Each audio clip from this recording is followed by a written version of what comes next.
मंच पर मौजूद सभी इंडिया अलायंस के नेतागण, यहाँ मौजूद सभी कार्यकर्ता साथीगण और यहाँ के लोकल आप सभी लोग, सबसे पहले तो हम सब आप लोगों को धन्यवाद करते हैं। जैसा आप लोगों ने मेरा यहाँ स्वागत किया। चुनाव हो रहा है और आप सब लोग जानते हैं कल तीसरे फेज का भी मतदान हो गया और यहाँ महाराजगंज में हम 10-12 दिन से घूम रहे हैं और आप लोगों को सबसे पहले हम धन्यवाद देना चाहते हैं क्योंकि मुझे बताया गया कि यहाँ से भी हमारे परसों नामांकन में अच्छी संख्या में लोग गए थे। तो जो उत्साह आप लोगों ने बढ़ाने का काम किया, मैं धन्यवाद करता हूँ।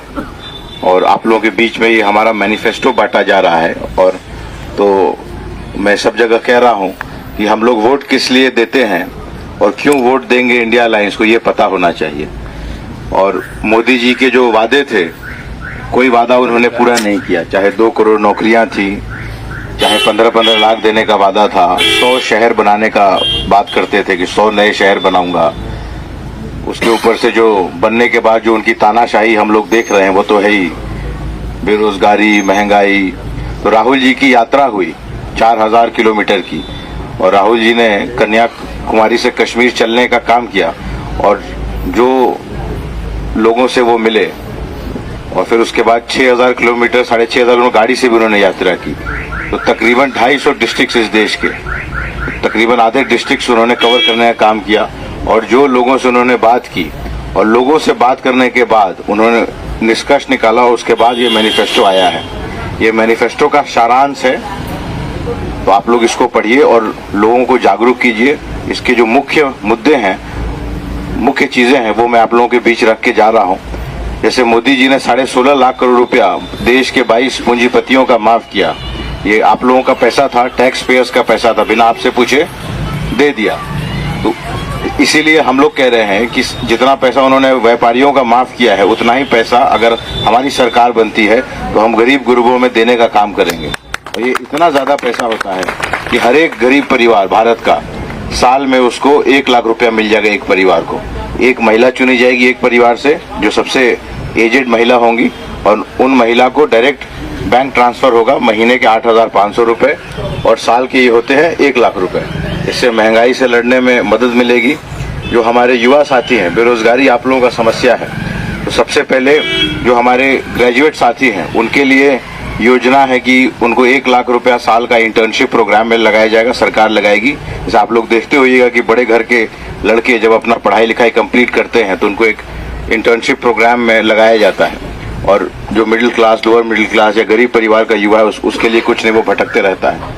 अपना नेता, विधायक, MLA, MP के पास जाता है, वो 6-8 नौकरी किसी को लगा दे, नहीं तो उसके बाद वो डिपेंड करता है कितनी उनकी हनक है। कोई 100 भी लगा दे, लेकिन जनरली 5, 7, 10 आते आते MLA, MP बेचारे थक जाते हैं। कोई उनकी पैरवी कितनी सुनेगा। इसलिए हम लोग ये योजना लेके आए हैं। इसके अलावा 50,000 करोड़ का एक अलग से बजट निर्धारित किया जाएगा उन युवा साथियों के लिए जो बिजनेस व्यापार करना चाहते हो। वो लोन अप्लाई कर सकते हैं और फ्रेंडली लोन मिलेगा। 50,000 करोड़ हर साल का ये बजट एलोकेशन रहेगा। गैस सिलेंडर आप लोग खरीद रहे थे अभी 1400 रुपए में, कांग्रेस के जमाने में था 350।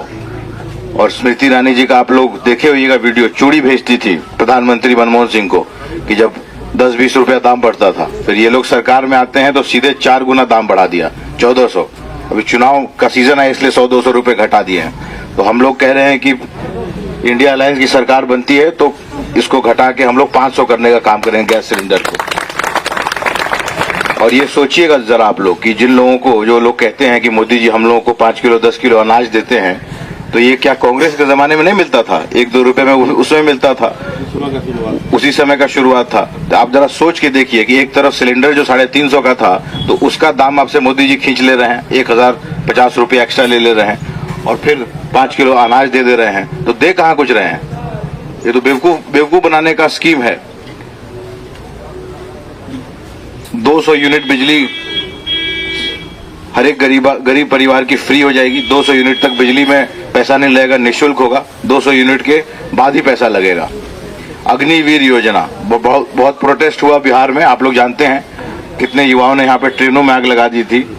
मोदी जी कह रहे हैं कि जो युवा साथी है हमारा आर्मी में भर्ती हो तो 4 साल के बाद वो रिटायर हो जाए। मतलब 19 साल का लड़का आर्मी में भर्ती हो और 23 साल में गांव में रिटायर होकर बैठ जाए। तो ये इस टाइप की बात किसी को समझ में आती है आप लोगों को? इसका क्या मतलब है? और मोदी जी खुद 12 साल सीएम रहे गुजरात के, 10 साल से पीएम हैं और फिर पीएम बनने के लिए 75 साल की उम्र में घूम रहे कि हमको और बना दो। तो इस योजना को हम लोग सरकार बनते ही खत्म करेंगे। ये पहला काम होगा कि अग्निवीर योजना खत्म, जैसे पहले बहाली होती थी वैसे ही फिर होगी। ये कहते थे कि साल में हम लोग 2 करोड़ नौकरी देंगे, तो 10 साल के हिसाब से 20 करोड़ होना चाहिए, लेकिन दिया 5-10 लाख भी नहीं। तेजस्वी यादव ने जरूर बिहार में 17 महीने में 5.5 लाख नौकरी दे दिया। उसमें है कि सच है कि 30 लाख सरकारी नौकरियां केंद्र की खाली हैं, उसको